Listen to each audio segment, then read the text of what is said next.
नमस्कार। करियर को लेकर जो कन्फ्यूजन होता है ना, आज हम उसे सुलझाने के लिए एक बहुत ही पुराने लेकिन आज भी उतने ही काम के एक तरीके को समझने वाले हैं। जी हाँ, हम बात कर रहे हैं ज्योतिष की दुनिया की। डॉक्टर बने, इंजीनियर बने या फिर अपना बिजनेस करें। भाई ये एक ऐसा सवाल है जो जिंदगी में कभी ना कभी हम सबके सामने आकर खड़ा हो जाता है ना। एक तरफ से परिवार का प्रेशर, दूसरी तरफ दोस्तों की सलाह और ऊपर से भविष्य की टेंशन। इन सब के बीच अपने लिए सही रास्ता चुनना कितना मुश्किल हो जाता है सच में। अब सोचिए, क्या हो अगर इस बड़े सवाल का जवाब यहाँ धरती पर नहीं बल्कि सितारों में हो। सुनने में शायद थोड़ा अजीब लगे, लेकिन आज हम इसी पॉसिबिलिटी को एक्सप्लोर करने वाले हैं। क्या वाकई करियर की इस उलझन का हल सितारों में मिल सकता है? चलिए पता लगाते हैं। तो हम बात कर रहे हैं करियर के उस चौराहे की जहां पहुंचकर अक्सर लोग कंफ्यूज हो जाते हैं। अपने लिए सही प्रोफेशन चुनना एक बहुत बड़ा चैलेंज है, जिससे हम सब कहीं ना कहीं रिलेट कर सकते हैं। ये जिंदगी के उन बड़े फैसलों में से एक है और ज्यादातर लोगों को समझ ही नहीं आता कि आखिर शुरुआत करें तो करें कहाँ से। और यहीं पर इस मुश्किल का एक बहुत ही दिलचस्प जवाब मिलता है वैदिक ज्योतिष में। वो हमें देता है एक तरह का पर्सनल लाइफ मैप, कह सकते हैं एक कॉस्मिक ब्लूप्रिंट जो सिर्फ और सिर्फ हमारे लिए बना है। इस ब्लूप्रिंट को हम कुंडली के नाम से जानते हैं। आप इसे ऐसे समझ सकते हैं कि ये किसी के जन्म के ठीक समय और जगह पर आसमान का एक नक्शा है, और यही मतलब कुंडली ही इस पूरे एनालिसिस का बेस है। जैसे कि ये बात कितनी खूबसूरती से कहती है, आपकी जन्मपत्री स्वर्ग का एक स्नैपशॉट है। माना जाता है कि इसमें आपकी क्षमता और उद्देश्य का कोड छिपा है। मतलब ये सिर्फ एक चार्ट नहीं है, इसे एक ऐसी यूनिक गाइड की तरह देखा जाता है जिससे किसी की छिपी हुई ताकत और जिंदगी के मकसद को समझा जा सकता है। तो ठीक है, ब्लूप्रिंट तो मिल गया, लेकिन अब आगे क्या? क्योंकि सिर्फ ब्लूप्रिंट हाथ में होना ही काफी नहीं है। असली खेल तो इसे डिकोड करने का है, इसे सही से पढ़ने और समझने का है। देखने में ये प्रोसेस काफी कॉम्प्लेक्स लग सकता है, लेकिन हम इसे 3 आसान स्टेप्स में समझ सकते हैं।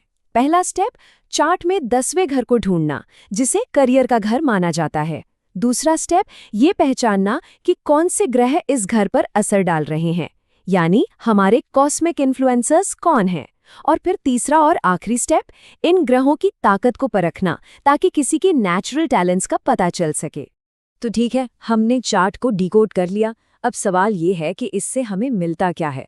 चलिए अब सितारों से निकलकर जमीन पर आते हैं और देखते हैं कि इस एनालिसिस से असल में किस तरह की स्ट्रैटेजी और इनसाइट्स मिल सकती हैं। और यहाँ एक बहुत ही मज़ेदार चीज़ सामने आती है। आप देखिए कि कैसे अलग अलग ग्रहों को कुछ खास पर्सनैलिटी ट्रेड्स और उनसे जुड़े करियर से जोड़ा जाता है। जैसे कि मंगल, जो ड्राइव, लॉजिक और एक्शन का प्रतीक है, उसे इंजीनियरिंग, सर्जरी या मिलिट्री जैसे फील्ड्स के लिए अच्छा माना जाता है। वहीं दूसरी तरफ है शुक्र, जो क्रिएटिविटी और खूबसूरती से जुड़ा है, तो वो आर्ट्स, डिज़ाइन या डिप्लोमेसी जैसे फील्ड्स की तरफ इशारा करता है। और फिर बृहस्पति, जो ज्ञान और विस्तार का प्रतीक है, उसका कनेक्शन एजुकेशन, लॉ या कंसल्टिंग जैसे प्रोफेशन से होता है। तो ये एनालिसिस सिर्फ करियर फील्ड बताने तक ही सीमित नहीं है। इससे कई एक्शन लेने लायक बातें पता चलती हैं, जैसे किसी की अपनी नेचुरल स्ट्रेंथ्स और छिपी हुई प्रतिभाएं क्या हैं, उसके लिए किस तरह का वर्क एनवायरनमेंट सबसे अच्छा रहेगा, करियर में आगे चलकर क्या क्या चैलेंज आ सकते हैं, और सबसे ज़रूरी, करियर में कोई बड़ा मूव जैसे नौकरी बदलना या प्रमोशन के लिए कोशिश करना, उसका सही वक्त क्या है। तो कुल मिला के एक तरह की स्ट्रैटेजिक गाइड बन जाती है। चलिए अब सबसे बड़े सवाल पर आते हैं। ये सब सुनने में तो बहुत अच्छा लगता है, लेकिन क्या ये प्राचीन नक्शा आज की मॉडर्न दुनिया में भी काम का है? मतलब आज की इतनी तेजी से बदलती दुनिया में क्या हम इस सिस्टम पर भरोसा कर सकते हैं? करियर प्लानिंग के लिए हमारे सामने मोटे तौर पर 2 रास्ते होते हैं। एक है पारंपरिक रास्ता, जिसमें हम समाज को देखते हैं, मार्केट में क्या चल रहा है वो देखते हैं, और हमारी पढ़ाई लिखाई क्या है उस हिसाब से फैसला लेते हैं।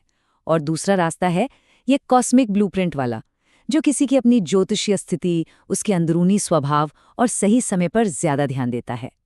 दोनों ही रास्ते अलग अलग तरह से गाइड करते हैं। तो आखिर में हम वापस उसी सवाल पर आ जाते हैं, प्राचीन नक्शा और आधुनिक दुनिया। क्या आज के दौर में इस पुराने ज्ञान की कोई जगह है, कोई रेलेवेंस है? इसका कोई सीधा जवाब नहीं है। ये एक ऐसा सवाल है जिसका जवाब हर किसी को अपने लिए खुद ही ढूंढना होगा।